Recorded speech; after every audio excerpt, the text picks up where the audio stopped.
Hello everyone, this is Aaron and I am here to answer a very simple question. Why is Nobody Saves the World? This game looks to me a lot like a secret love child of Binding of Isaac, Diablo, and maybe even a little bit of Pit People. Within Nobody Saves the World, you're a soulless little doll who's going to wake up and you're going to find yourself in a bit of trouble real quick because an inept man named Randy is going to blame you for things. Thankfully, just like you, the player, our little nobody does not like Randy, and he has the most hilarious facial expressions showing you that. Quickly, you're going to run into your first dungeon. It's going to be the basement, actually, and this is where you're going to start learning your core mechanics, classic tutorial stuff. But the thing that makes this game actually interesting, it has nothing to do with Nobody. It actually has everything to do with what he can become.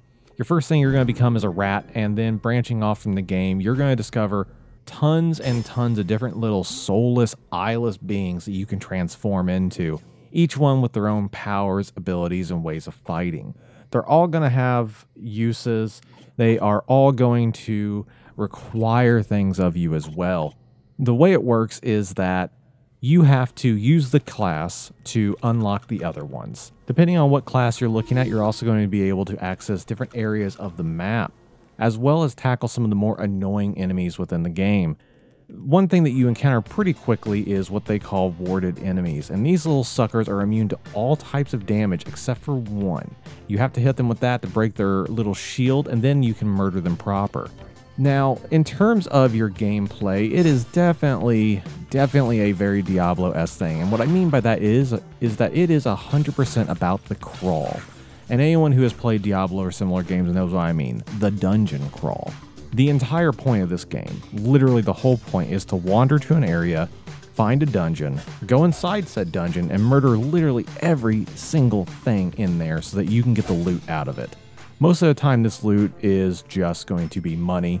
You obviously will get your health drops as well, but the money is your big goal because with the money, you can go back into towns and upgrade yourself. Upgrading yourself makes you stronger and allows you to tackle more dungeons. Pretty simple, right? I mean, that's the basic rinse and repeat formula of successful games like Diablo. Now, what Nobody Saves the World does differently, though, is it doesn't take itself seriously. I mentioned earlier that you are a soulless doll, and if you look at this main character, funnily named Nobody, that's exactly what you are. You don't have eyes, you don't have any features, you are literally one of those little posable dolls that artists use so they can figure out how to draw a human body. I mean, that is horrifying, quite honestly. And the wonderful thing about that, however, is that disturbing eyeless trait transfers into all the different things you can turn into. So no matter what, you don't gain a soul even if you do become a bodybuilder, a horse, a rat, a magician, a zombie, a robot, an egg. You can become a literal egg. Yeah, it's great. I have a feeling that what happens with the egg is that you are able to unlock a mega class because the egg leads to dragon, and I'm betting that's like hyper good, but who knows? That's later in the game, and I don't have all the time in the world to get that far into it. Now, one thing I do definitely have to say, this game reminds me very heavily of Pit People in that it's self-aware. It kind of knows what it is, and it's poking fun at itself. The humor is not what I would call crude, it's not what I would call sophisticated either necessarily. It is not necessarily even childish. It's this really interesting blend of those.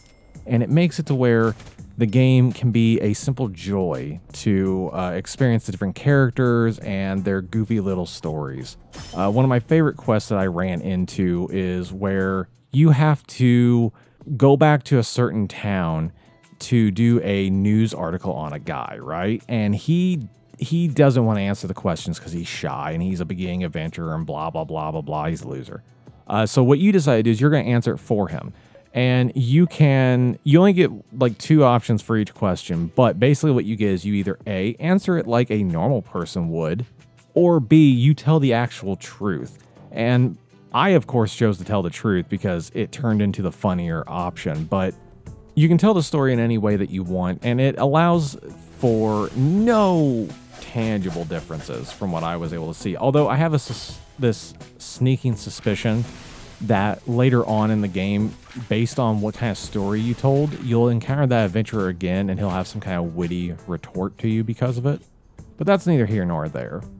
The main issue with the game is that the master wizard of the world has disappeared, and you have to figure out where he is, because this evil called the Calamity is upon the world again, and only the Master Wizard can find it. You're probably the Master Wizard, let's be real. But the way you do that is you have to go around collecting stars, is what they call them, and these allow you to unlock new dungeons. The more stars you have, the bigger the dungeons you can tackle. The more skills you unlock, the more stars you get. The more money you get, the more stars you can buy as well from time to time. And that's pretty much how you're going to progress through the game. You're going to travel around the different areas of the map. You're going to encounter new people. You're going to encounter some guilds as well, since the world is vaguely fantasy. What you're going to do is end up helping them. This will give you access to more chances to earn stars, more dungeons, that classic kind of loop. Now, what it all ends up doing, however, is, as I've said in the past, you're not getting groundbreaking, brand new, never before seen gameplay. And also, like I've said in the past, that does not matter. There are certain types of gameplay that just work, and it doesn't matter how many times you see it, it just works. What really matters is if there is some kind of fresh take surrounding that can happen. A new coat of paint, if you will. Nobody Saves the World does exactly that. They have taken the Diablo-esque feeling, although the game is said to be more influenced by Legend of Zelda, which in a lot of ways, the more and more I think about it, I can definitely see that, because you don't really get direction, you're just sent out into the world, and there are some areas that are definitely a starter area. The lower level enemies, easier to fight enemies. You don't need as many like skills or whatnot to advance to the area, so there is kind of a path to it, but you also have free reign to try and tackle the harder areas before you're technically ready. So I can definitely see that Zelda influence there. However, it still feels very Diablo-esque to me just because of the dungeon crawling aspect of it, as well as the fact that you often are going to fight hordes of enemies at a time. What Nobody Saves the World does right, what it does well, is it just creates a wonderful atmosphere. It gives you a pleasurable experience because it's funny. It is entertaining. And beyond that, one thing that is definitely very, very important, because this is a video game, is it works. It plays well. For the most part, the controls are very responsive. They're very smooth. There are going to be times where you're going to have to adjust your way of thinking to this style of game, because, some attacks are going to lock you into the direction you're facing, and you can't just spin in a circle spamming attacks in all directions. So you have to adjust your line of thinking to that format, and if you're like me and you're not used to it, you might struggle at first, but once you get the hang of it, it works well. The game functions beautifully. I've said this many times before, and I'm going to be a broken record because I keep on accidentally covering these indie games, but there are no glitches, there are no crashes. The controls work exactly how they're supposed to. They're intuitive enough, they are smooth enough, and it made it very easy to pick up and start on, and it was just truly a joy. And this is something I didn't expect. I say that all the time as well, and this is a game that isn't my normal style, but it was very fun to play. I enjoyed the hours that I put into it, trying to unlock different characters and exploring around. It's just simply fun. As usual, that brings us back to the question of why is Nobody Saved the World? And I believe that the reason why Nobody Saved the World is simply that you have a fun, carefree experience, and you get to laugh both at the game, at your character, at the world, at everything. And it's just pure. I think that's a good word to describe it. It's a pure experience. There's no necessarily deeper message. There's no deeper meanings. There's no questionable material. There's nothing along those lines. It's just simple fun. It's just simple joy to play it. And that's a very important thing that you don't see too often. One thing I do want to say, though, is that the best class in the game, and I will not be taking questions on this, is the bodybuilder. Now, a lot of you may argue with me on this one, because the bodybuilder, it's like, what? Yeah, he's a powerhouse, but he's slow. His attack is not that great in terms of dealing with like quick moving enemies or like a large group of enemies. I mean, yeah, sure, it's got knockback. No. How he performs, how other classes perform, none of that matters. The reason why the bodybuilder is the best class is because he's flexing the whole time. If he's looking at the camera, he's popping those pecs. If he's looking away from the camera, hide the children, because he's flexing them glutes. He's proud of it. He worked hard for those muscles, and it shows. It definitely shows. So that is another why is in the box for us all. I gotta say, I really am not meaning to cover indie games. This is just kind of happening by chance.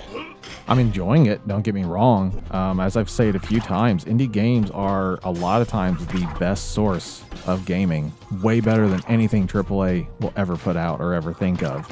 Just plain and simple, because of the passion. Fun fact of the day, as I am now prone to do, the group that started, the studio that made Nobody Saves the World is actually only 5 people.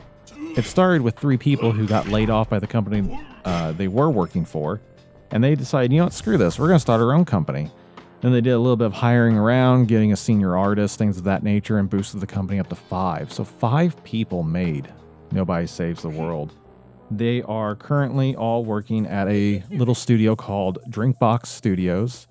They've made several other games that have gone on to popularity, but this is the first one I've encountered, and I gotta say it has made me a fan of them, just because of the goofy, fun nature of the game. So, anyways, in closing, guys, I do hope you enjoyed. I'm sure you know all about where the places to hang out are.